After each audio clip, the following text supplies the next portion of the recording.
Hello friends, நமஸ்தே. ஸ்வர் எழுத்துக்களை நல்லா படிச்சிட்டிங்களா? நீங்கள் எல்லாம் நினச்சிருப்பீங்க, ஸ்வர் வந்து என்னடா 11 லெட்டர்ஸும் சொல்லி கொடுத்தாங்களே, அகன் 2 எழுத்துக்களை சொல்லி கொடுக்கலையே நினச்சிட்டு இருக்கீங்களா? இன்னைக்கு அந்த லெட்டர்ஸை பற்றி பார்க்கலாம். ஆனால் ஹிந்தியை பொறுத்தவரை ஸ்வர் அப்படின்னா அந்த 11 எழுத்துக்கள் மட்டும்தான் ஸ்வர் அப்படின்னு சொல்லப்படுது. ஆட் டு அவ்வர. இந்த அக அப்படிங்கிறது வந்து விசர்க், அனுஸ்வர், விசர்க் அப்படின்னு நம்ம சொல்றாங்க. ஸோ அந்த அனுஸ்வர் விசர்க்ல வந்து எந்த ஒரு வார்த்தைகளும் முதல் எழுத்தாக வந்து உருவாவது கிடையாது. நம்ம தமிழ்ல வந்து அக்கன்னா இருக்கு பார்த்தீங்களா, ஆயுத எழுத்து. அதே மாதிரி இந்த அக அப்படிங்கிறது வந்து அனுஸ்வர் விசர்க் அப்படின்னு சொல்றாங்க. ஆனா ஸ்வருங்கிறது எத்தனை எழுத்து? அந்த 11 எழுத்து. ஆட் டு அவ்வர மட்டும்தான் ஹிந்தியில ஸ்வர் அப்படின்னு சொல்றாங்க. இப்போ நம்ம அந்த அக்ரிணை எழுத்தான அக, அனுஸ்வர், விசர்க் ரெண்டையும் இன்னைக்கு பார்க்கலாம். ஓகே,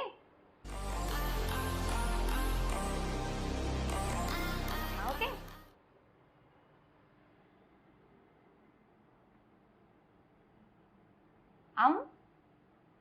நம்ம ஆனா மாதிரியே போட்டு சைட்ல 2 டாட். ஸோ அப்படிங்கிற எழுத்து ஆனா மாதிரியே போட்டு மேல ஒரு புள்ளி வச்சிட வேண்டியதான். அக அப்படிங்கிறது ஆனா மாதிரியே போட்டு சைட்ல 2 புள்ளி வச்சிட்டீங்கன்னா அக. இந்த அக வந்து அனுஸ்வர், ஸ்வர்க் அப்படின்னு சொல்றாங்க. அவ்வளவுதான். உயிர் எழுத்து வந்து மொத்தம் 33 எழுத்துக்கள் வந்து ஹிந்தியில இருக்குது.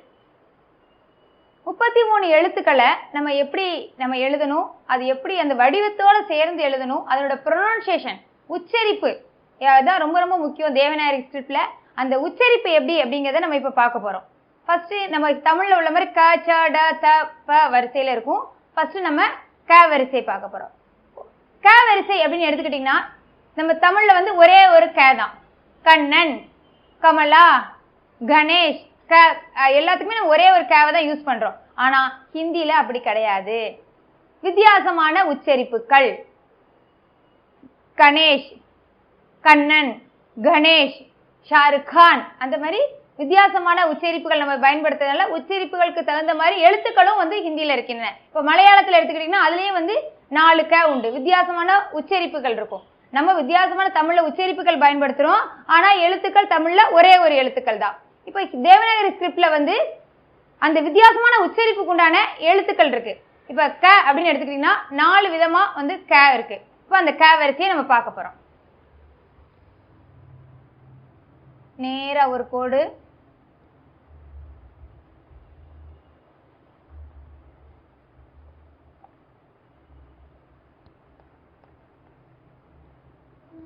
தமிழ்ல ஒரே ஒரு க தான். இத வந்து கேஏ ப்ரொனன்சியேஷன். க, கண்ணன், கமலா, கமல், காலா, அந்த மாதிரி கேஏ ப்ரொனன்சியேஷன் இந்த லெட்டரை யூஸ் பண்றோம். அடுத்தபடியா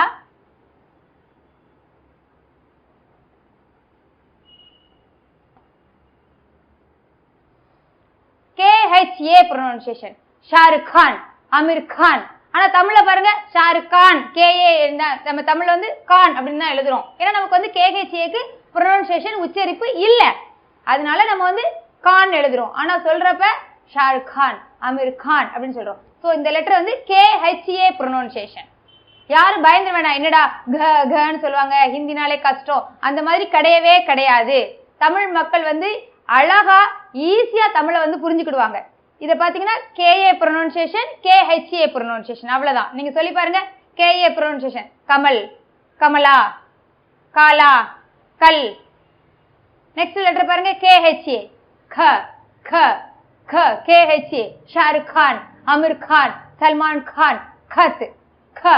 அந்த ஒரு காத்து வரும் நம்ம தொண்டையில சொல்றப்ப அந்த H சவுண்ட சொல்லணும், வேற ஒண்ணும் கிடையாது. H சவுண்ட சொன்னீங்கன்னா ஈஸியா அந்த லெட்டர் வந்து உங்களால ப்ரொனன்சியேஷன் பண்ண முடியும். நீங்க எல்லாருமே ப்ரொனன்சியேஷன் பண்ணிட்டு தான் இருக்கீங்க, பட் அதுக்கு வந்து நமக்கு எழுத்துக்கள் கிடையாதுனால உங்களுக்கு அதனோட டிஃபரன்ஸ் தெரியல. இப்போ நம்ம அதுக்கு ஒரு எழுத்துக்களை படிக்கிறோம். ஸோ க, ஷாருக் கான், க, KHA, க ப்ரொனன்சியேஷன்.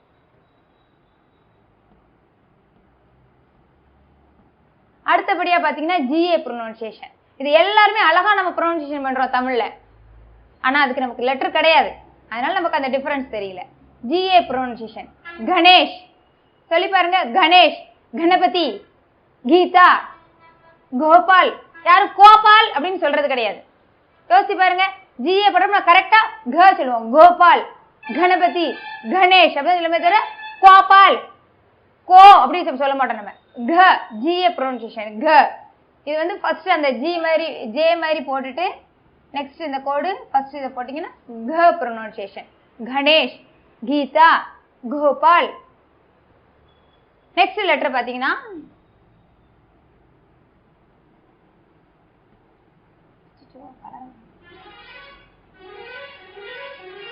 GHA pronunciation. घ, घड़ी, घंटा, घमंड. GHA pronunciation. இந்த ரெண்டாவது லெட்டருக்கும் நாலாவது லெட்டருக்கும் பாத்தீங்கன்னா அந்த H சவுண்ட், அந்த அடி வயித்துல அந்த H சவுண்ட் நம்ம சொல்லணும். घ, घड़ा, घंटा, घमंड, घड़ी, clock.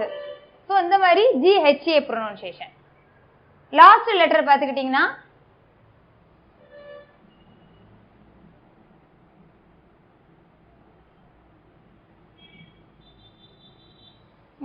அஞ்ஞனம். இந்த லெட்டர் வந்து இந்த லெட்டர் ஆரம்பத்திலயோ முடிவுலயோ அந்த லெட்டர் வந்து பயன்படாது. ஆனா ஹிந்தியில பொறுத்தவரை ஃபர்ஸ்ட் வரிசையில க வரிசையில அந்த 4 க வரிசை தான் ரொம்ப முக்கியம். க, க, க, க, ஞ. இப்போ அந்த க வரிசையினோட எழுத்துக்களை வந்து நீங்க டிஃபரன்ஸ் வித்தியாசம் பார்த்திருப்பீங்க. இந்த 4 வரிசை தான் க வரிசை. இது வந்து அல்ப பிரான். அல்பனா ஸ்ட்ரெஸ் பண்ணாம கண்ணன், கமலா, க கேஏ ப்ரொனன்சியேஷன். இது மகா பிரான்ங்கிறப்ப அந்த ஹைச் சவுண்டோட கொஞ்சம் அந்த காத்து வர்ற மாதிரி ஹைச் சவுண்டோட சொல்றதுனால இது வந்து மகா பிரான் அப்படின்னு சொல்லுவாங்க. இந்த லெட்டர்ஸ் வந்து மகா பிரான் அப்படின்னு சொல்லுவாங்க. ஏன்னா க, கத், க, கபர், கபர்னா நியூஸ், கபர், கத் லெட்டர். ஸோ அதனால அது வந்து மகா பிரான்னு சொல்றாங்க. இது வந்து க. இப்போ பார்த்தீங்கன்னா கங்கா ஜிஏ ப்ரொனன்சியேஷன் ஜிஏ. அதனால நம்ம இந்த லெட்டர்ஸ் அதுமாதிரி காக்கா கேஏ ப்ரொனன்சியேஷன். ஸோ இதுதான் அதனோட டிஃபரன்ஸ். ஆனா நம்ம தமிழ்ல சொல்றப்ப நமக்கு க ஒரு லெட்டர் இருக்கனால நம்ம கங்கான்னு சொல்றோம், காக்கான்னு சொல்றோம். ஆனா ஹிந்தியை பொறுத்தவரை க்கு தனியா இருக்கு, க்கு தனியா இருக்கு. நெக்ஸ்ட் இது மகாபிரான். ஏன்னா GHA ப்ரொனன்சியேஷன் க, கடி, கண்டா அப்படின்னு வர்றது. இதனால நம்ம என்ன சொல்றோம், இது வந்து மகாபிரான்னு சொல்றோம். ஆனா நீங்க இதை வந்து ரொம்ப யோசிச்சு ஐயோ ஹிந்தி வந்து டஃப் கன்னு சொல்றாங்களே அப்படின்னு நினைக்காதீங்க. இது வந்து நான் அந்த 33 லெட்டர் சொல்ற வரை நீங்க கொஞ்சம் அப்சர்வ் பண்ணிட்டு வந்தீங்கன்னா அதுக்கப்புறம் you can write and read is very easily.